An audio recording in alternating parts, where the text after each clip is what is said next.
Mm.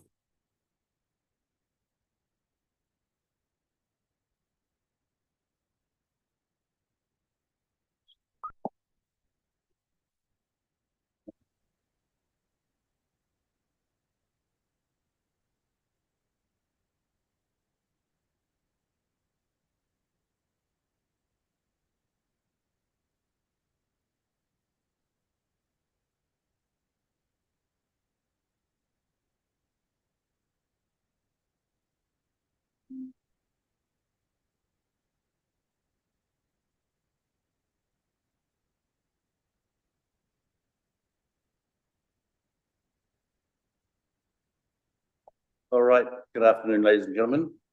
In the absence of the mayor or the deputy mayor, I'm Johnny on the spot, and thanks for coming.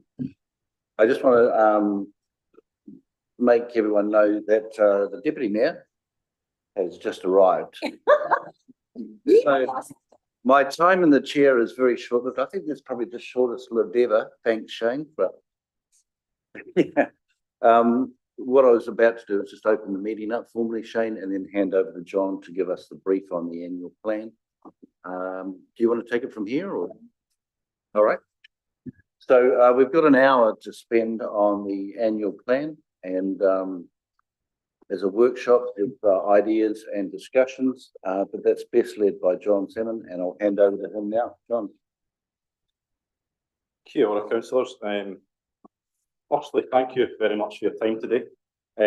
I'm joined by Leslie, my boss, the Group Manager of Corporate Services. So Leslie will jump in where she feels appropriate, and if there's any questions, both of us will aim to answer them as best we possibly can. So the purpose of this afternoon is to kick off our annual plan process for 26 and 27. Now, what I'm going to do is I'm going to give you an introduction to what the annual plan is, its key concepts, potentially some options that we've got, some topics for discussion where you can give us guidance on how you would like us to move forward, and also give you time to ask some questions at the end. Now, I do ask that if you do have any questions, just shout out. I'm not, we don't need to wait to the end. We can answer them at any time. So I'll kick us off by just giving a little bit of an introduction on myself. I know that I've certainly met most of you, but I think it's probably an appropriate time to give you guys an understanding of what my job is and what I do. So I'm a corporate strategic planning manager. Now, what that means is I lead the projects in terms of our annual plan, our long-term plan, our annual reports, and also probably our most significant one of the next year or so is our local water done well reform. So from a council perspective, I lead that project. I moved over to this amazing district 3 years ago, 2 weeks ago, and I have to say I brought my wife and my 2 young girls over. And it's the best decision I've ever made, and I certainly love working here and love working with everyone around this table. So yeah, so that's a little bit about me. So I have obviously I ran the enhanced annual plan process and also a long-term plan. Now it's clear that there was learnings out of both. There's no getting away from that. And I'm hoping that what we can see for this year is that we put our learnings into place and we give you exactly what you would like to see when we meet for these workshops, because as we talk about a timeline later on, there will be quite a few workshops in the lead up to this. And really, I'd ask that you give us as much guidance, basically so that you can see back what you want for you, not only what's good from an elected member's point of view, but more importantly, what your representatives want, or your communities want. So that's kind of an introduction, a wee kind of agenda of what we're going to get through. So the first thing we'll talk about is what is an annual plan. Now, I know there's obviously a lot of people here that's been around the council table before, but I think it's always appropriate in this instance to talk through it and let you guys know exactly what the expectations on you as elected members, and also what we'd be expecting to see from a staff point of view and the guidance that you can give us. So the purpose of the annual plan is defined by section 95, number 5.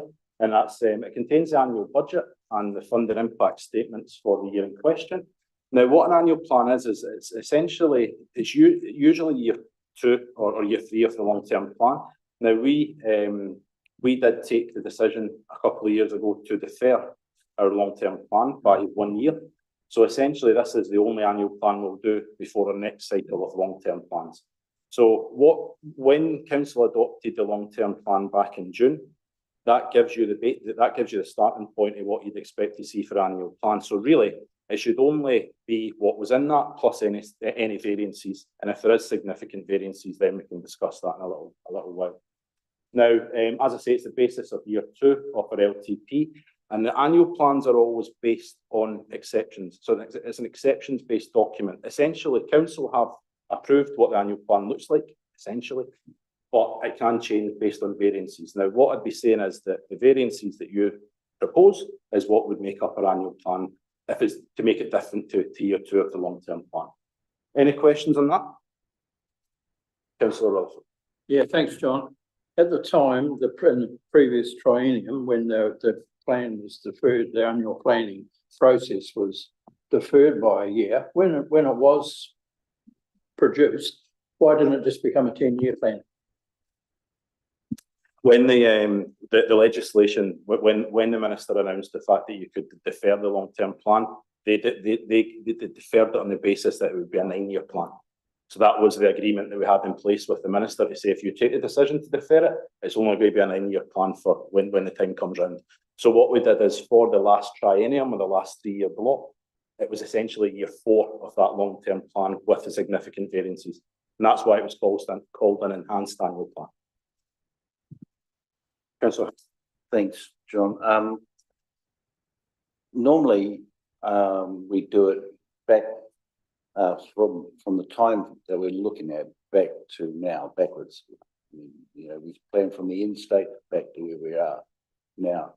And that requires us to, as I understand it, from a local governance perspective, take notice of the long-term plan that's described, it should be described as a 10-year plan.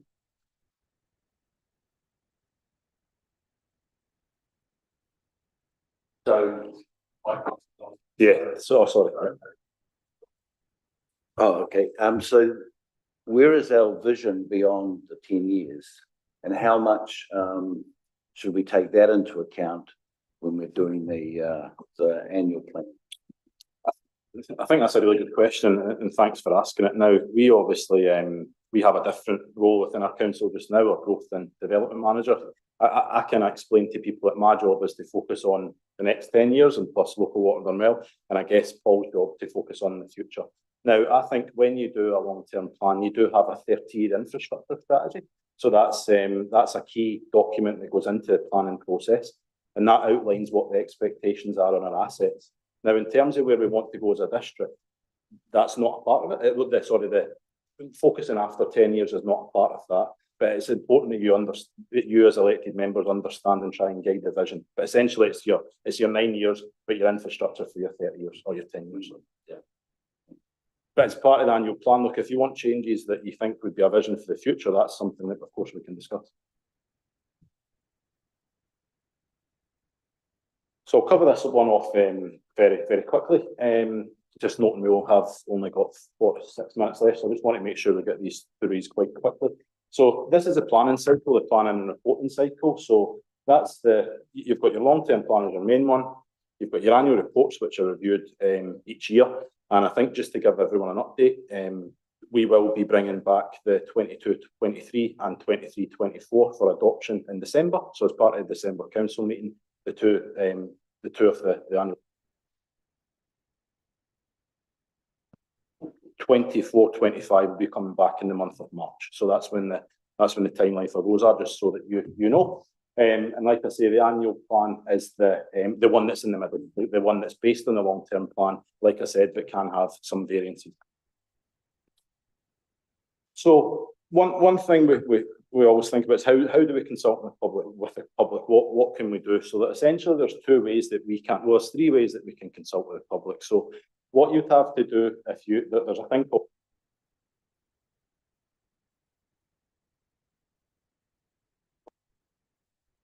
in local government, we love an algorithm, and so we do love to shorten words, that's for sure. And that's including significant or material differences. Now, what that would be is if there's a big thing that breaches our significance and engagement policy, we'd have to consult with that separate to your actual annual plan. So it's only based on that actual part of the document. And obviously you have to, you can also do consultation with the public. That's a 4-week consultation. I think it's got to be a full. And as you'll see later on, we have got the preliminary dates already booked in for that. Now, option 3 is that if there's no significant variances and council are happy with what is the proposed approach, you don't have to consult with the public. Now, I would say the vast majority of councils in the country on their annual plan probably don't, but it does show best practice to do that if you can. We have booked in the preliminary dates of when we'd be expecting to do that. So if that does happen and we have to do it, then that's something we've already got sorted out in the timeline anyway. So that's kind of our consultation process. Now, as part of that, I guess one of the questions that you would ask is what are we going to do? How are we going to consult with the public? That really, we'd asked that was guided from this table, telling us what you would like to see. And what we'll do in the future, in the coming weeks and months, is we'll bring back what we would suggest to do for consultation, but then you can tell us what you would like. So we'll do a comms and engagement workshop, and then hopefully we find it the best way forward for everyone. Any questions on that? Nope. Right, so I thought it was quite important, sorry, it sounded like I was shouting there, to give you guys a rundown of what a proposed timeline looks like. We have got a full project, an internal project plan that has been approved from our leadership team.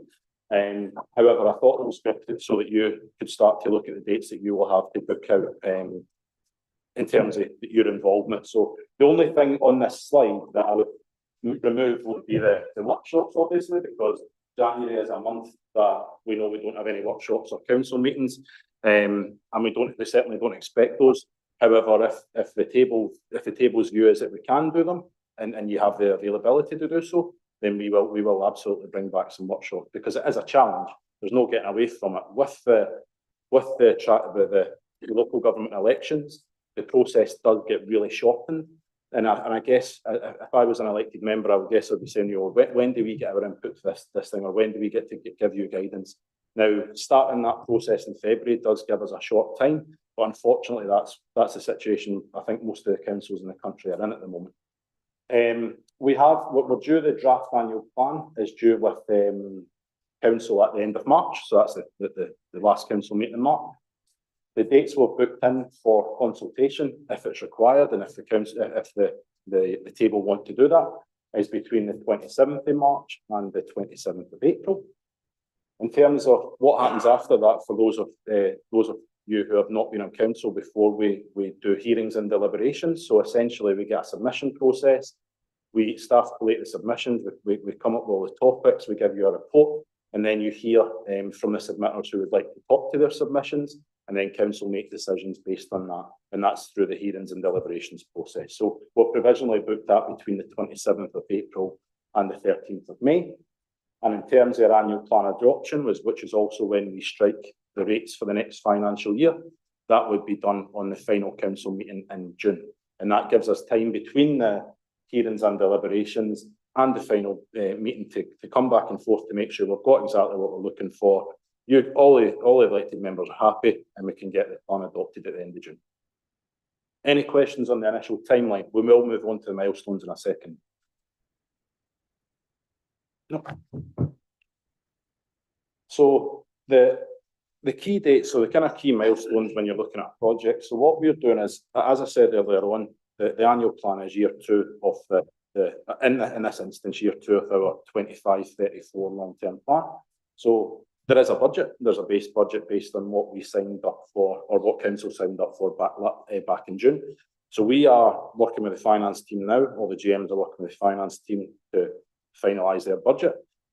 And the internal budget is due by the 8th of December. That's when the finance team lock down what the internal inputs to it.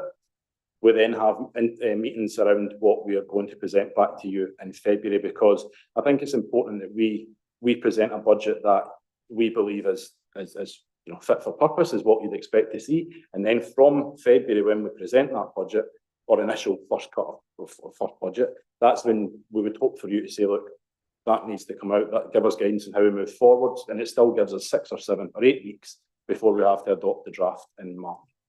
There's a workshop in Feb, sorry. Oh, sorry. Yeah, so I just wanted to then ask you, because having sat in this process an awful lot of times, you know, and the first cut comes around to us and it says we're looking at 20% increase or 15, 18, 30% increase. If this is a realistic budget and the long-term plan has a specific target increase, is it my expectation then that I'll be faced with a plan, with a first draft that has no manifest difference? Yeah, I think The long-term plan. in terms of when we initially done the first briefing session with council as part of the introduction, I think the message was quite clear. Not that we were there was any decisions or anything like that. Of course, it was a briefing, but we will be bringing back to you a budget that we think is appropriate. And what we'll discuss later on this afternoon is what is acceptable. What is acceptable for the elected members to see in terms of a rates movement, i.e., because if you say it needs to be between 5 and 10% or 0 and 5%, we need to work towards that. Simon's given us the steer from the boss's mouth to say we're not taking anything to council that's not absolutely appropriate and will meet the requirements of what they'd expect to see. So I guess the second part of that is then you guys must have a pretty reasonable idea what the cost pressures and drivers are towards rates increase now. So you'll bring that to us, give us the drivers, give us the long-term plan figures, representation, and then the question is where we meet in the middle.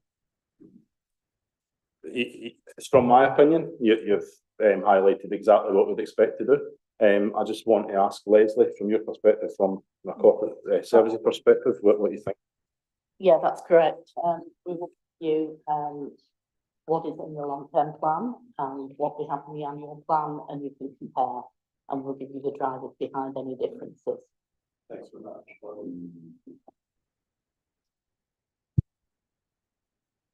You got a question, Mr. Hingston? I do. I'm just. I'm sorry, I buzzed in there uninvited. My question really is, in reality, how much flexibility, input to change do we have for the annual plan? Because when you have a long-term plan that's signed off, there's not a lot of variance, as you put it, for change for an annual plan shortly thereafter. So my question is, noting that we have to take things of variance back, a great variance back to public consultation, I don't think we have a lot of flexibility in this annual plan in reality. Is that a fair statement? I was expecting that question, so thanks for asking it now. We will go on to talk about levels of service in a little bit. One of the slides is based on that. There's no doubt that the budget we put forward, or what was adopted at council, was to do what the elected members, to deliver the services that we currently deliver. That's what the budget was. There was no, when we look at our spend versus, if it was infrastructure versus spend on, community things, there's significant differences. The answer to your question, Councillor Hingston, is that if there's significant variances, then that would have to come across in the level of service. Because ultimately what we've adopted is doing what we're doing currently. And if we're looking to reduce the cost, then one of the only ways you can do that is to reduce your levels of service, i.e. what comes back and what you see in roads or things like that. So in effect, we are implementing the previous council's plan in the main, unless we object. Well, you can change it. So just so everyone's clear, we can make variances there, but the only caveat to the variances would be that there'd be a reduction in the levels of service. And that's where, as elected members, you have the decision to make that. Or an increase. Sorry, or an increase in rates. Sorry, listen. I was just going to say that as far as the annual plan is concerned, you can change it in small ways or even moderate ways. It's levels of services talked about in the Act, and those are the drivers behind the long-term plan amendment, not necessarily costs. So that's not necessarily a reason to have a long-term plan amendment, but certainly levels of service are the big factor. Also, the question I have is around variances would include like, sales of major assets as well. If a decision was made around a sale of a major asset, that would be a variance that would have to be consulted on. And the other thing is so the upcoming one is a long-term plan again, isn't it? And so realistically, we would expect not much change in this unless there was a large variance within a sale of an asset that was needed to be consulted on. But we would be looking forward to our long-term plan as to what we might like to implement and to what will drive us for the 10 years after that. Yeah. Yes, I think that's Yeah, exactly just add a further comment, because I think if you think of it this way, so your annual plan, this is the last annual plan of the cycle. And obviously the next long-term plan will be very different because the water entity will be created in that first year of the long-term plan. And so that will obviously take significant debt off the books and significant income off the books. And you'll be, as a council, we'll be doing very different things. And obviously the government, you may have noticed over the last few days, has signaled a very different or a shake-up of local government, and that includes regional. And there is lots of speculation what that might mean for us. And so I think coming back to the original question about what can you do in your annual plan, it is really, you are starting from your base point of what's in your LTP, what's really different. So I would advise against changing levels of service. You're going to get a whole lot of choices and decisions to make in your first year of the long-term plan when your CCO, your water CCO is formed. That's going to be the biggest upheaval this council has faced in many, many decades. So I think that's where you get to make real change. But as Leslie and John have said, it's not to stop you making changes. There's lots of opportunities, and this is the start of the conversation, obviously, around what you might like to see in your annual plan. But yeah, just that caveat. Basically, it's just what Simon has said. The fact we've done a long-term plan for 9 years, and with all the infrastructure change with water done well, to me just skews the whole thing. So really, in 2 years' time or 12 months' time, will be another completely different plan. So yes, Simon just sort of verified what I was going to say.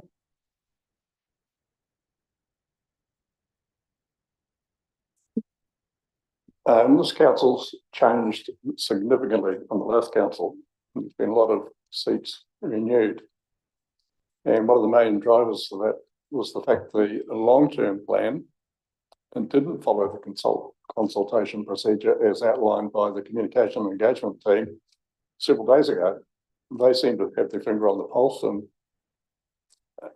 as they outlined it, it was certainly not the procedure followed in adopting the long-term plan.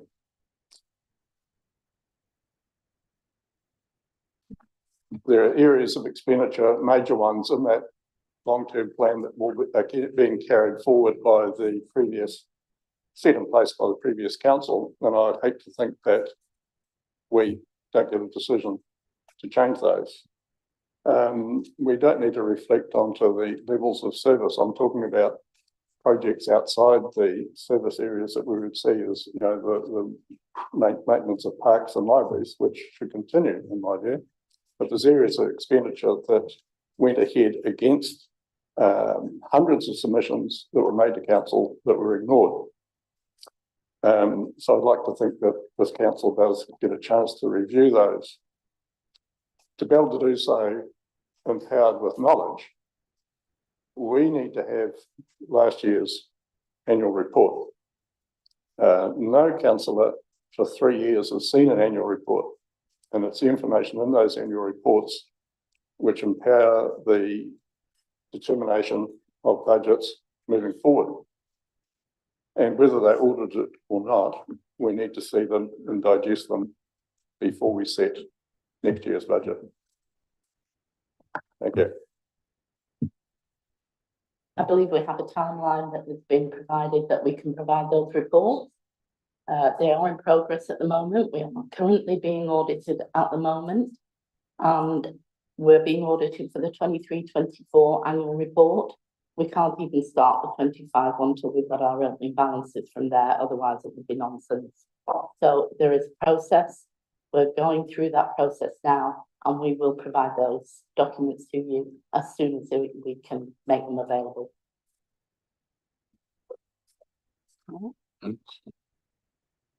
It's a governance issue. The reports have been asked for, Simon did say wait until they're audited. I was at a meeting here earlier this month, or was it last month, where they asked for the unaudited ones, full of information that is important to view by councillors. I requested them unaudited. I put that request in today. I should have done so earlier. There is no reason to refuse them to a councillor. I would say it goes beyond that. It's actually a responsibility of every councillor here to get them and read them as a government, part of the government's role. Okay.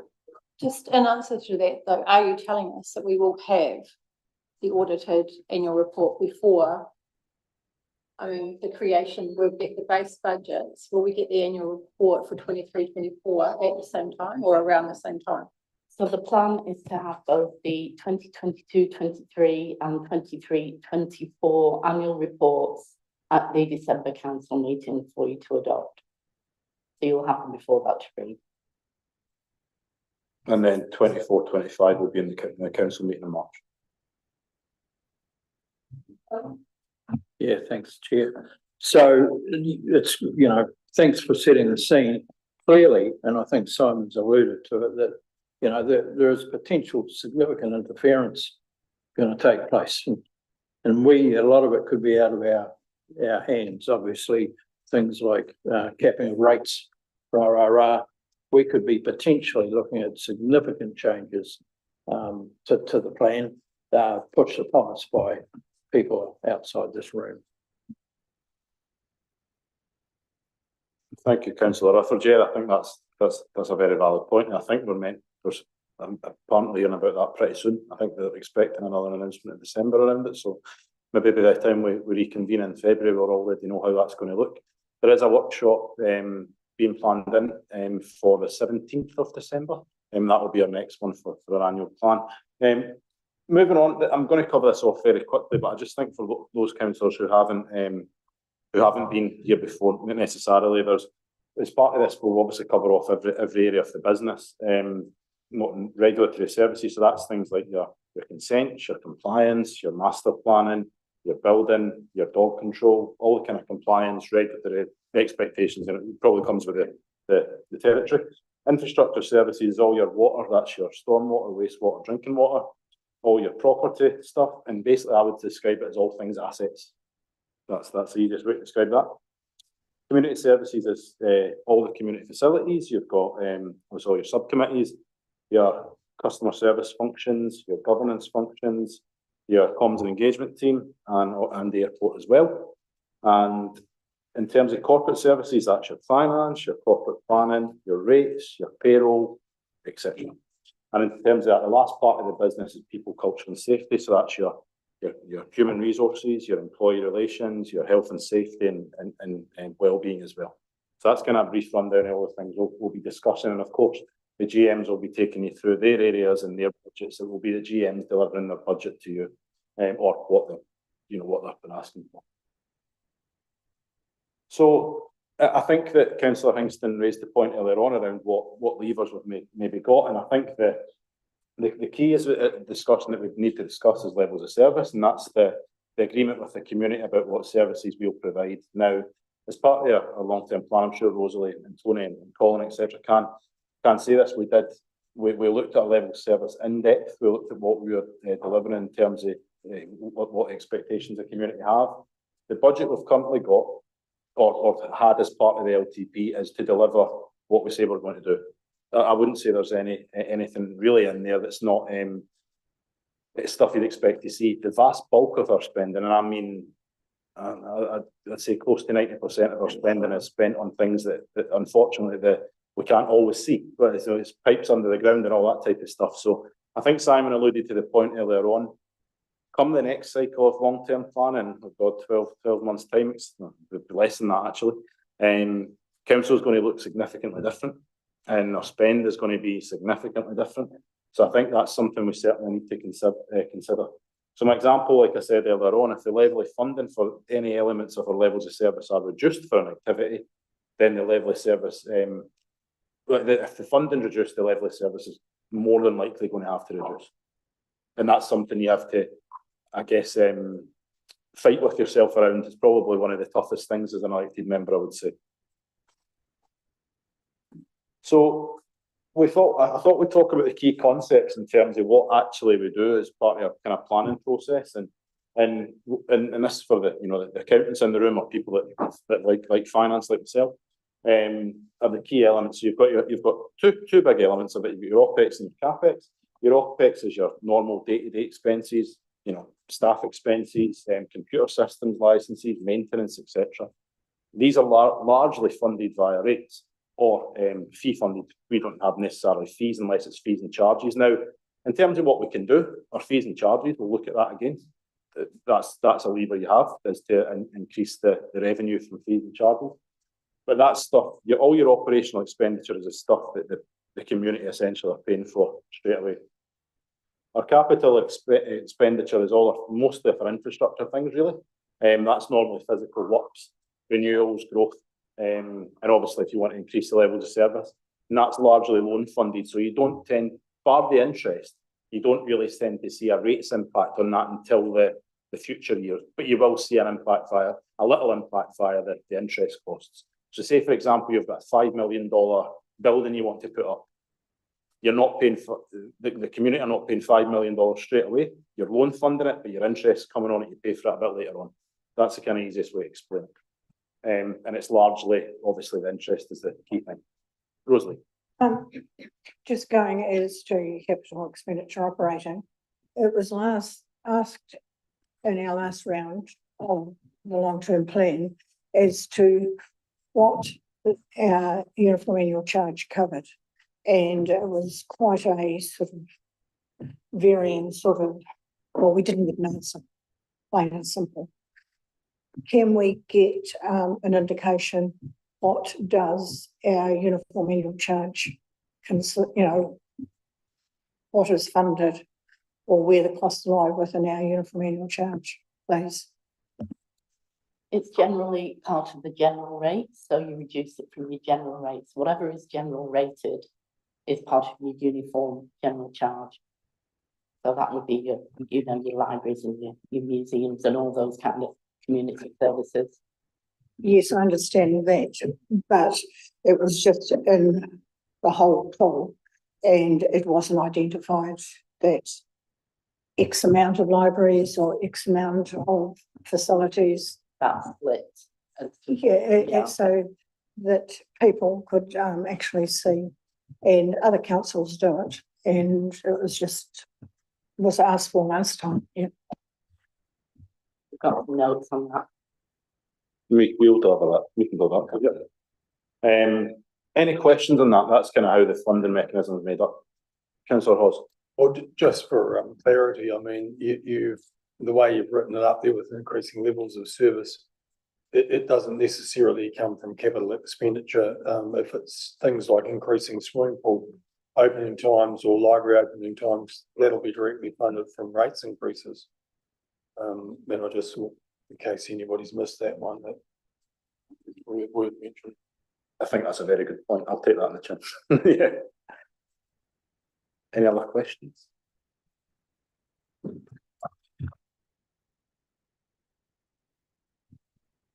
So as part of a long-term plan, so we'll then move on off levels of service and talk about some financial parameters. So the development of the annual plan or any annual plan, when you're making up a long-term plan, you develop your financial strategy. You also get your financial strategy adopted as part of when you're adopting your full long-term plan.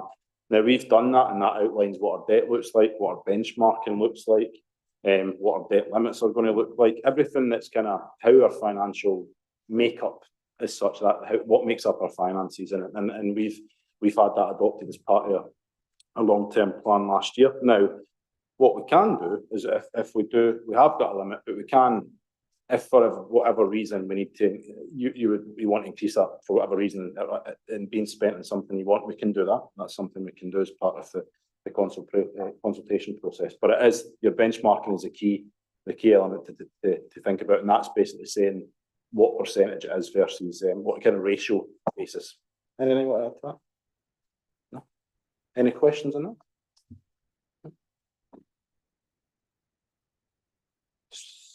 So you'll see here what kind of levers we do have as a council, and I think it probably goes to some of the points that we made earlier on. So in terms of budget challenges, if you're looking to reduce rates and you're looking for a reduction to what the forecast is, you can increase your loan funding, increase your borrowing, you can increase your non-rates revenue, as I've said earlier on, your fees and charges. That's probably I think a bit of key for us right now, is making sure we're charging not only correctly, but in line with what other councils are doing. That we're reviewing that again. We did that last year. We've done a huge piece of work, but it goes without saying that that's something we're looking at just now. We do have Simon's team have got a hit squad in terms of government grants just now, and what that means. Simon, would you like to give an understanding of what that is? So this is just a focus group that looks for any funding opportunities. I told councillors this the briefing last week. And we'll be going through the capital program, obviously through the IS team, and identifying any of those projects that could be business case ready to apply for any funding as it became available. So very conscious of having that shovel ready concept developed, so that we can, if a lotteries application comes up, for example, for a new playground, whatever, you can actually get up.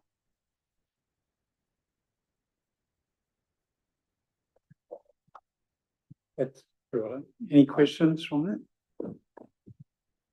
Yeah, just on that one, Simon. So as I understand it, in previous years, there's been a lot of submission projects put through, and some of them fell below the line and some of them fell above the line and were approved. Is that correct? That's the way. Last year, I don't think this was established last year, but some applications were made, through the infrastructure team. One way of managing projects like that is to keep a track of them all, because just because they fall below the funding line for 1 year doesn't mean they should be. Oh, correct. Yeah. Yeah. So if we have a threshold, then we should have a number of shovel-ready projects ready to go should more funding come along. That's correct? Correct. So we don't have to think of them anew. You'll just present them to us as the opportunity arises for more funding. As long as it's sitting in a budget line, that and council's happy to allocate that towards that budget line. So the challenge, keeping business case ready. A lot of them require quotes, etc., to be tabled as part of the application. We don't want to muck contractors around by quoting for a lot of work when there's no guarantee of future business. So that's always becomes a challenge. In this space, I would recommend that we get the justification part of the business case developed. And then as it comes closer to the submission time, we seek some quotes to go with it. Yeah, that had already been considered in previous years. Yeah, estimates would have been done, but not a guaranteed quote. When it comes to council, prioritize those if the funding comes along. If it's in the budget, it's already been prioritised, what I'm saying. But all we're trying to do is offset loan funding towards it. That's a horse. Yeah, there is one other aspect, Dave, that can be done through planning in advance and having project shovel ready, and that's community empowered ones that, we've talked about having community plans for various different parts of the community. And a good example was what happened in Reefton when that money, COVID stimulus money became available. There were plans in place in Reefton, had been done over a long time, about 4 reiterations. So if we can get our communities out there, that's a chance for them to have those things ready for council to push. And just to. Actually, on that note, Simon, when we're talking about local projects, is that somewhere where Paul Zanen, the space Paul Zanen would work in? If there are local groups working on projects, that they should be contacting Paul Zanen, so they're on council's radar as well, in case funding comes up? Are you talking about council funded projects or community projects?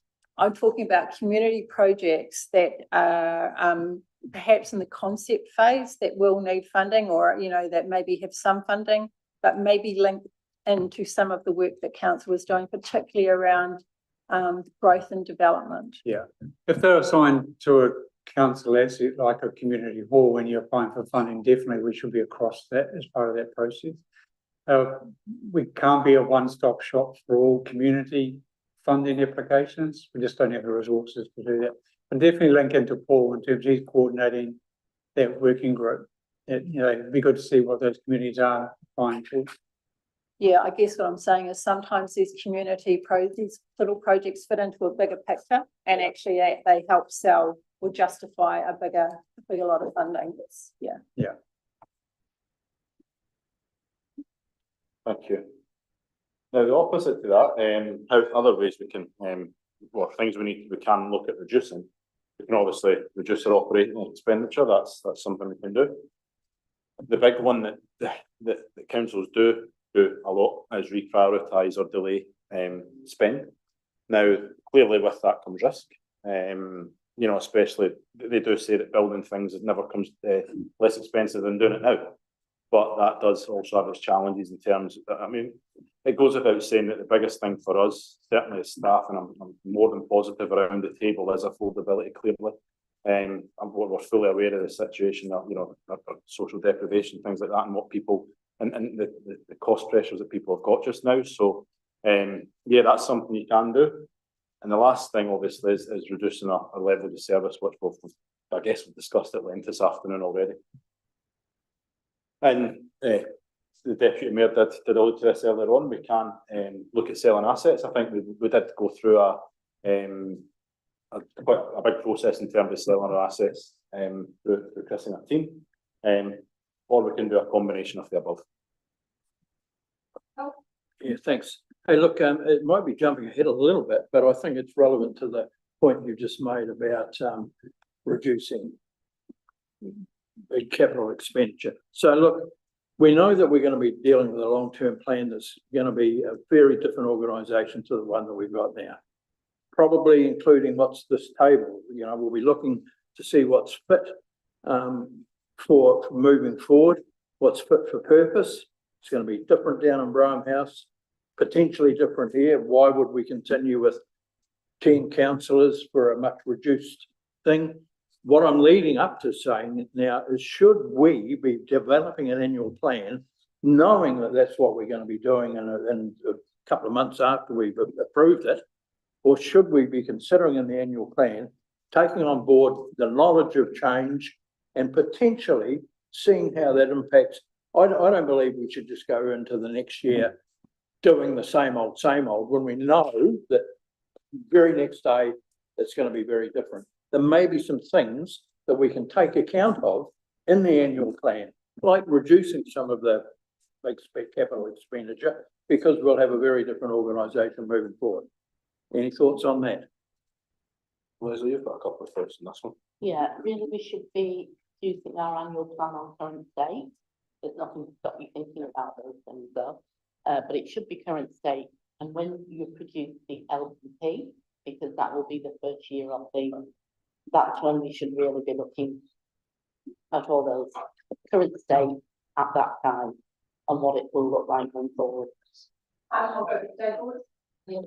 Yeah, that's just my view on that too. Of course, is next year might be our long-term plan, but it's also a national election, and we've seen how things changed dramatically in the last election. We thought that Three Waters was going to take care of the long-term costs, etc., and we budgeted for certain things, and that certainly wasn't the case. It changed rapidly, and if we made the assumption that we were going to make decisions, or lack of decisions around potentially carrying on the same path we're on at the moment, then I think we're also making a large mistake.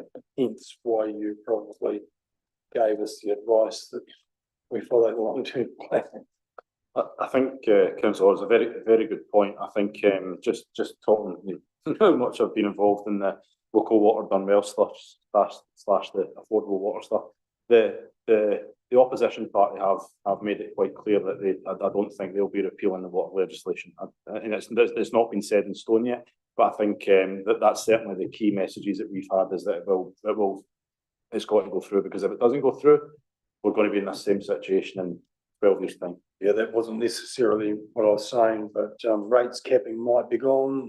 All those other things that are on the table might very well be gone. No, absolutely, yeah. Right. Yeah, my comment is just around the rates review, something that's been hanging over us for over a decade now, but which I think has to be progressed. That doesn't of itself either increase or decrease the overall rates revenue, but it seems to me quite flawed and unfair, and it's something which does need to be addressed. I'm thinking, listening to you, that that's something that we should be working on in anticipation of the next long-term plan cycle. I think, Councillor Curnow, that is exactly what I'd be suggesting, yeah. I know we're short for time, but we've got opinions. We're very vocal about them, and passionate, which is great. But if I could just offer up something about strategic planning and about annual plans. Annual plans is not strategic planning. That's business as usual, pretty much. And I understand that the variances that we're talking about are quite slim. And I think the council is best served by having a longer term vision and focusing on that. And it doesn't need to be overly detailed. And I'm talking about a 30-year vision to start with. And that's surprisingly quick to get done. And then you work your way back 20 years and then the 10-year long-term plan. And what I'm talking about is things like Ray just mentioned and Paul mentioned before and Phil alluded to as well, is you identify where you want to be in 30 years' time. And that doesn't mean, oh, we'll have rates set at this much or we'll have this much there.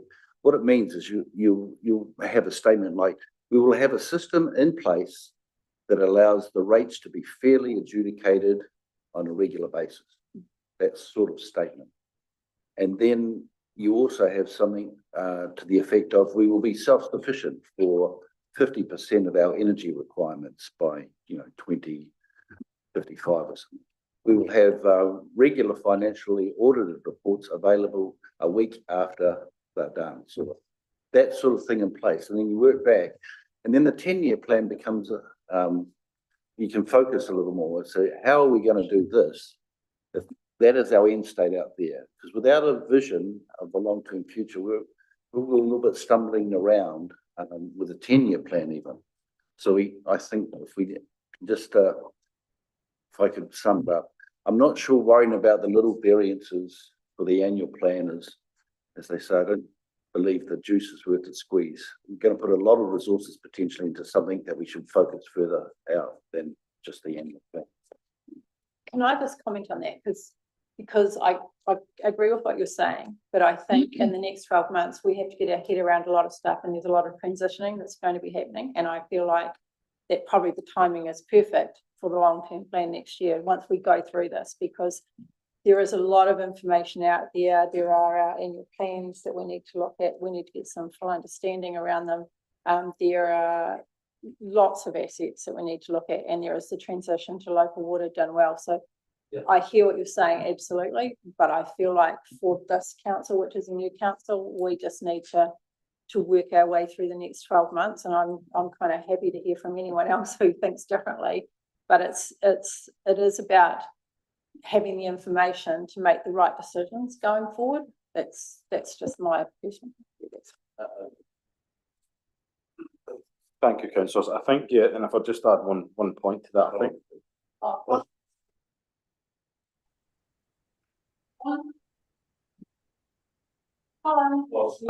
Yeah. I wasn't sure if you're calling me out there. They're yelling at you. Okay. Yeah, thanks for that. Look, as far ever since I've taken an interest in the local body side of things, I'm hearing that governance is concerned with strategy. We look ahead, not back. But then when I look at the long-term plan, where is the strategy? There is no strategy. Now, I'm hearing where Dave Hingston's coming from.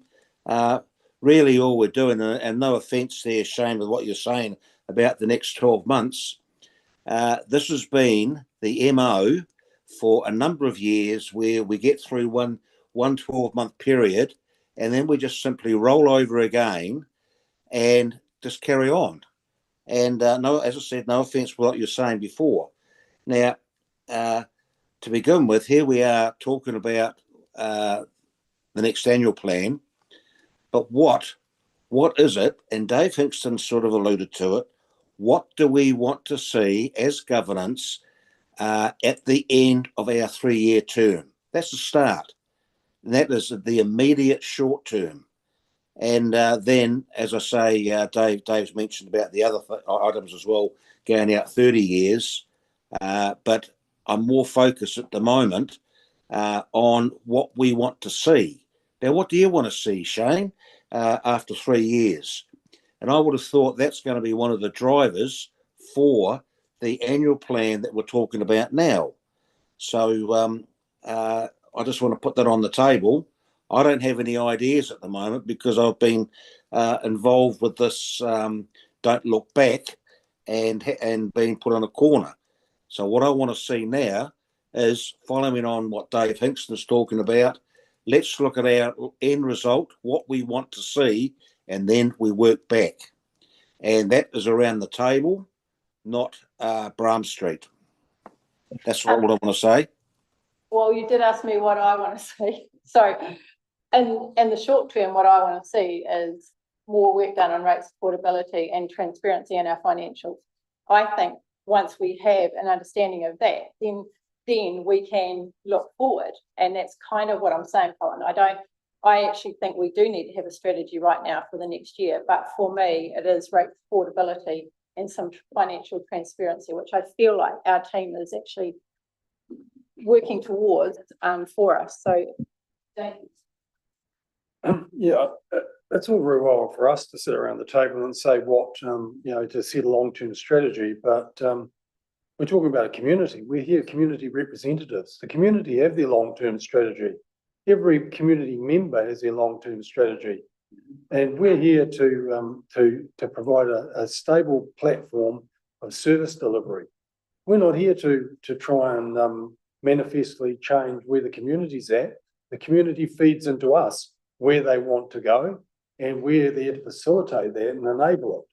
So I'm not here. I don't have a vision in terms of where this community should be different. There's that many different communities around the Buller that are entirely different in their makeup, and each one has its own focuses. So, but what I am here is, and what I hear saying from Ray over there, is that we do have a problem with rates and the way that our rates are levied.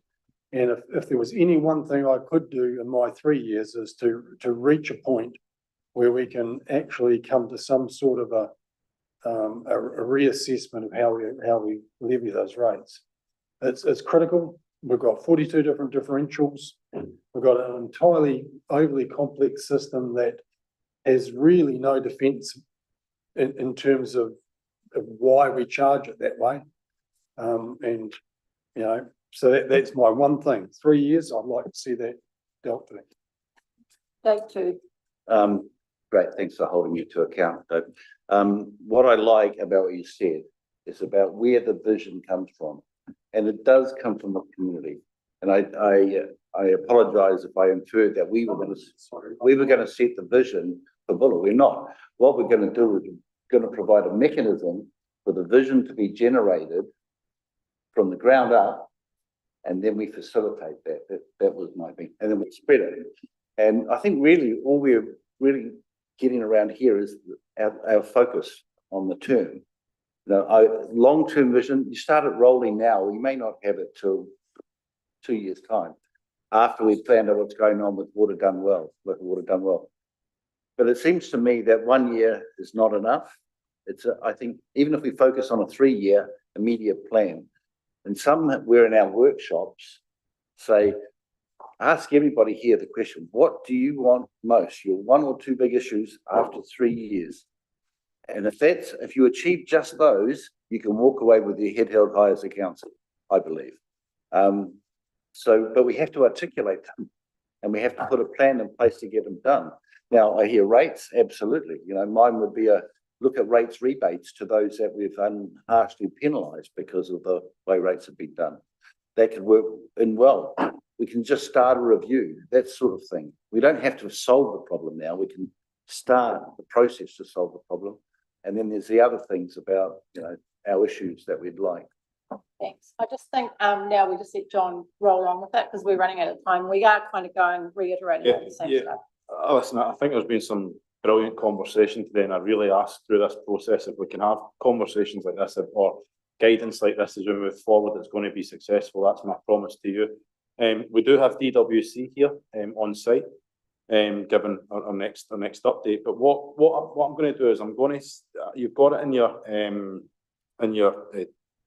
docs on tap or you have it online. So what I'm going to ask is that the questions I've asked at the end around what's non-negotiable, what kind of levers, what's an achievable one from your perspective, what's the story, all the stuff we've been discussing. I'm going to put that's the format of the next workshop. On the 17th of December, we'll come back and we'll talk about this stuff. So between now and then, please have a think about what's non-negotiable for you, what sort of rates movement in February can we come back and would be acceptable, and also what do you want to see?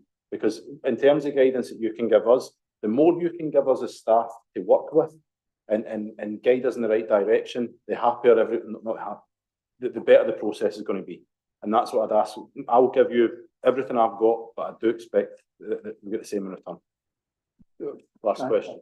One really quick question. Just remind us so we can sleep well until the 17th, whatever the date is. What does the LTP say about rate rises for the coming year? The rates movement in the LTP for the 26-27%, I think it's a total rates movement of just over 9%. Yeah. Not sure that'll help me sleep well, but anyway, thank you. Anyway, thank you so much for your time, and we'll get DWC in and we'll convene again in December. But if you have any thoughts on these questions prior to that, please send them over and we can get moving with them as well. But we will have information before this, won't we? We'll have the information coming to us on the 8th. 8th of December. Oh, is this, so when It's in the new year. You get the first cut of budget in the 4th of February. Yeah. Thank you so much, everyone. Cheers.